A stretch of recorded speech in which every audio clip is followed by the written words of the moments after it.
Greetings to you all. My name, Namuyungo Swistana, the Guild President of Mukono Diocese School of Nursing and Midwifrey Sciences, that is year 2024-2025. We would like to thank the administration for the different opportunities it gives us.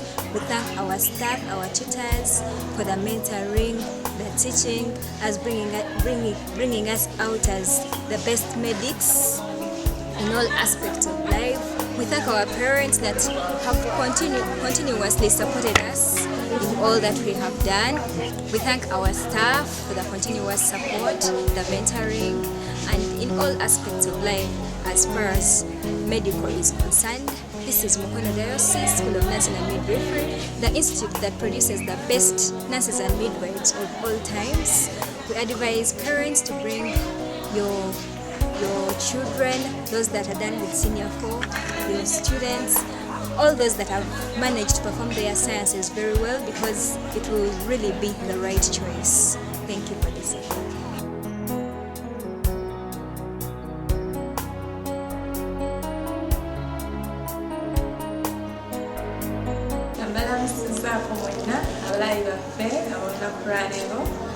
Amanya nze Gladys Busobozi okuva wano ku Mukono Diocese School of Nursing nga nkolanga head tutor nursing. Wano ku Mukono Diocese School of Nursing tusangibwa Mukono District Kayunga Road ekisowera, era nga tuwa okusomesa kw'abasawo ku mutendera gwa certificate wamu ne diploma, nga tusomesa nurses ne midwives mitendera egy'ebiri, diploma ne certificate. Tulunjula omusawo asobola okujjanjaba omuntu yenna mu buli mutendera gwonna.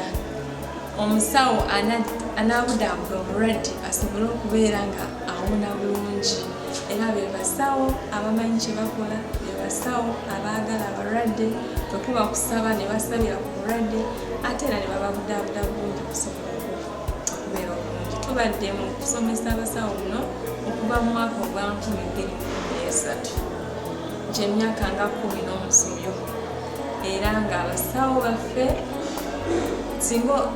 baffe betulina singa olina omwana ng'amaze senior 4 ayise bulungi science subjects kwe kuli biology, chemistry, physics ne math, oyo aba qualifying okujoininga. Era singa oba olina omwana nga wa senior 6 yamala senior 6 naye nga ku senior 4 yayita bulungi, aba qualifyinga okutujoininga, ate era abeera ne added advantage kujoininga nursing oba midwifery. Tweyanza ne tweyanzenge olw'okuteekamu. Balamusiza banyabo ne bassebo amannya Midwifrey Diploma nange nkolanga ku Mukono Diocese School of Nursing nga Midwifrey Sciences era omulimu gwensinga okukola nzaakulira certificate in nursing. Tulina abaana nga bwe batugambyeko abali ku certificate level naye ng'ensonga yange enkulu njagala okubiriza abazadde okutuwa abaana. Ekituufu kiri nti omwana ajja n'afuluma ng'ayize ebintu eby'enjawulo omuli obusawo bwennyini, ayiga engeri gy'alina okweyisaamu wabweru ate n'okujjanjabako kulimuko ne Kristo kubanga tuteekateeka omwana mu mwoyo wamu ne mu mubiri. Essomero lyaffe eddungi litwala abawala n'abalenzi era tujja sigala nga tulinze buli mwana yenna abamaliriza siniya 4. Kama abampeera omukisa nsigadde nzena mu I'm Sister Namlando Oliver, and I'm heading the Diploma program in Mukono Diocese School of Nursing and Midwifrey Sciences under Mr. Abakugu as the principal. Our Diploma program started in 2021 and we had a few students, but as per now it has gone on, the number of students has gone on increasing. And I would love to encourage the parents out there to come and join us because our program is very flexible and our payments are very friendly, pocket friendly. So you can come and join us for the program to upgrade such that we fit within the market that is currently in Uganda. Our program is mainly to train nurses, to help them to add something onto their books. So after completing your certificate, even the students who have already done the certificate program, you can always come back and fit in Mukono Diocese School of Nursing and Midwifrey, plus those who are coming from other schools for God and my country, called to serve. To join us for a diploma program extension, you just need to have done the certificate level, and so it is your license that you carry and your certificate as well as your previous papers that you carry to come and join us.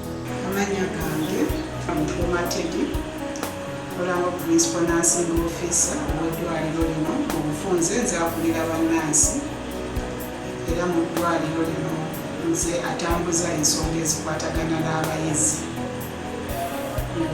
Mu bayizi be tulina amasomero ge tulina mulimu Mukono Diocese School of Nursing and Midwifrey. Twatandika okukolagana n'essomero lino kuva mu 2016 nga likyali n'abayizi batono naye omuwendo gw'abayizi gweyongedde nnyo era buli lusoma batuwa abayizi abo batuyambako okutambuza emirimu gy'eddwaliro kuba eddwaliro lyaffe lirina abakozi batono nnyo ddala ne bwe tubeera n'abayizi abo batuyamba batukwatirako mu kutambuza emirimu gy'eddwaliro.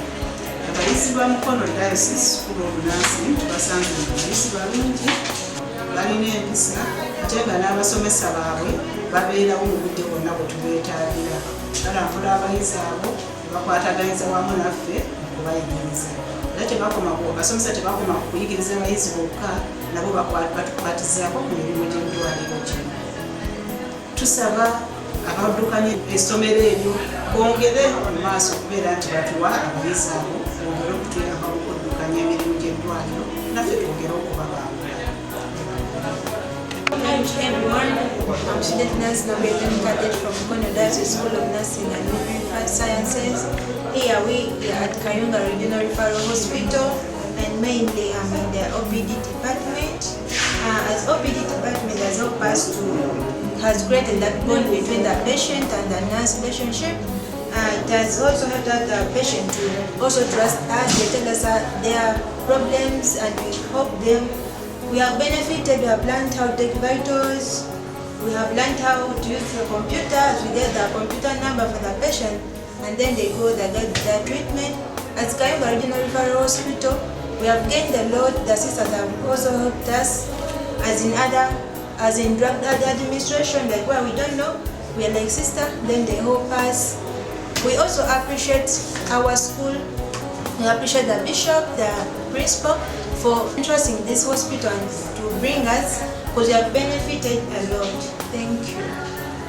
Hello, my name is Natongo Caroline, an alumni of SONA 2018-2021. I'm so grateful to the school, starting with Principal Mr. Abakugu, my teachers, Mr. Louima Rogers, Sister Beatrice, Sister Matilda, Sister Sarah. Thank you all for the great work done. I welcome all the new entrants of Sonal. All I'm going to tell you is that it's the best school you can find and you're going to have a good time. I am a clinical officer to be at Kampala School of Health Sciences, but coming back to Sonal anytime. Bye.